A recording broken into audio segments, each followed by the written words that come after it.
Lumipad ang Air Abando gamit ang Kobe-esque slam dunk. Si Renz Abando ay bumalik sa kanyang high-flying ways kasama ang anyang Red Boosters sa KBL. Yan ang pag-uusapan natin sa video na ito, kaya kung bago ka pa lang sa aking channel baka pwede ipakipindot subscribe button pati na notification bell para palagi ka updated sa mga susunod ko video. Salamat po. Lumipad ang Air Abando gamit ang Kobe-esque slam dunk. Si Renz Abando ay bumalik sa kanyang high-flying ways kasama ang anyang Red Boosters sa KBL.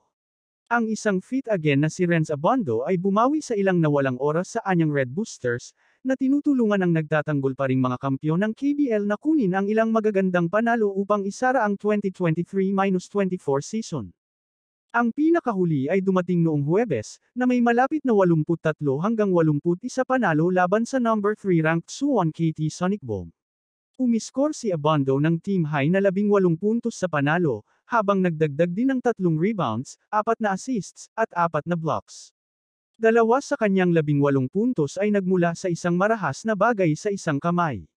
Isa pa, hindi ba ang dunk ni Renz ay nagpapaalala sa iyo ng isang poster ng Kobe Bryant? Maligayang pagbabalik, Air Abando. Itong si ating fan kay Lakay, halfway mark, another 2 points para kay Abando. Pasok ang layup sa transition, nakapagdala din ng isang assist si Renz. Under 3 minutes na nung inilabas si Kabayan, nakaramdam ng pagod si Abando mga bro. Nadaganan pa ng kalaban dito. Solid first up na para kay Renz, 8 points with 2 assists. Final minute, pumakitang gilas pa ang import ng Sonic Boom na si Michael Eric. Nag-shamgad pa mga bro. End of first half, lamang pa din naman ng 5 points ang Red Boosters, 46-41.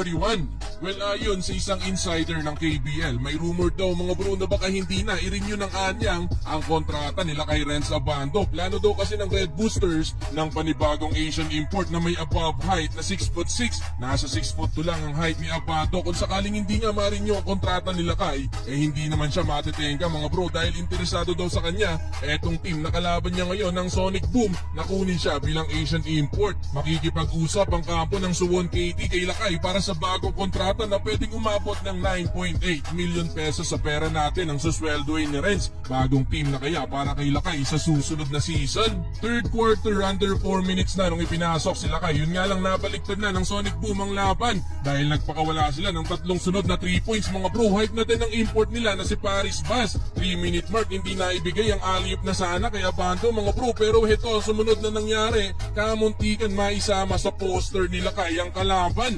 Nagangas pa sa sumabay sila kay mga bro, tinitigan ni Renz Abando. Gigil na gigil si Kabayan, iba ang gigil ni Renz, nakikipagsabayan pa sa reboundan sa import. Nakakuha pa ng offensive foul, kaso naghahabol ng 5 points ang anyang 66-61.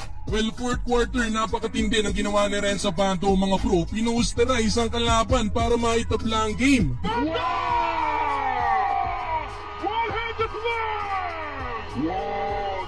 Hype na hype kahit ang mga fans ng home team mga bro sa ginawa ni Renz. Halfway mark mga bro, eto pa isang highlight mula kay Lakay. 200 slam dunk naman, pinost na isang big man ng kalaban.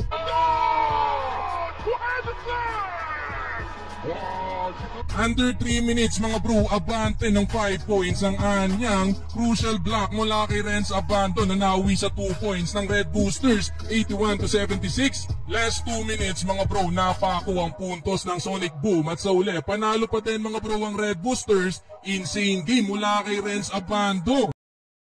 Huwag mo kalimutan mag-like and subscribe sa aking channel. Maraming salamat po.